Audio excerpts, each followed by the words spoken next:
இந்த இயர் ஸ்டார்டிங்கில் இன்ஸ்டாகிராமில் என்னோட ராசிக்கு வந்து நீங்கள் தொட்டதெல்லாம் பொண்ணாகும், நினச்சதெல்லாம் நடக்கும் அப்படின்னு சொன்னாங்க.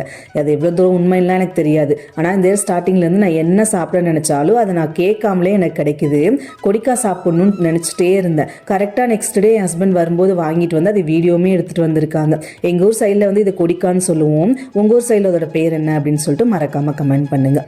மார்னிங் ரொம்ப டயர்டாக இருக்குன்னு கோலம் போடவே இல்லை. ஈவினிங் வந்து கோலம் போட்டு சாமி கும்பிடலான்னு சொல்லிட்டு பாப்பா கிட்ட பேசிகிட்டே இருந்தேன். கோலம் போடணும், அம்மாவுக்கு கொஞ்சம் டயர்டாக இருக்குது அப்படின்னு சொல்லிகிட்டே இருந்தேன்.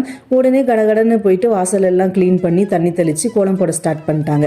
சரி, ஸ்டென்சில்ஸ் கொடுத்தா இன்னும் அழகாக இருக்கும் அப்படின்னு சொல்லிட்டு எல்லாம் கொடுத்துருந்தேன். அதை வச்சு ரொம்ப நீட்டாக வந்து பண்ணியிருந்தாங்க. இது ரொம்ப சின்ன விஷயம்தான், ஆனால் இருந்தாலும் நமக்கு டயர்டாக இருக்குன்னு சொல்லவும் இந்த வயசில் நான் ஹெல்ப் பண்ணுறேன்னு அந்த மெச்சூரிட்டியோட பண்ணும்போது எனக்கு ஒரு மாதிரி ஹாப்பியாக இருந்துச்சு. கொஞ்சம் பெருமையாக வேற இருந்தது, நம்ம பொண்ணு நமக்கு ஹெல்ப் பண்ணுறாங்க அப்படின்ற மாதிரி. அன்றைக்கி வந்து டின்னருக்கு இட்லியும் வெண்டைக்காய் சாம்பாரும் தான் ரெடி பண்ணியிருந்தேன். அன்றைக்கி இட்லியுமே ரொம்ப சூப்பராக வந்தது. டேயே வந்து எனக்கு ரொம்ப ஹாப்பியாக போன மாதிரி இருந்துச்சு.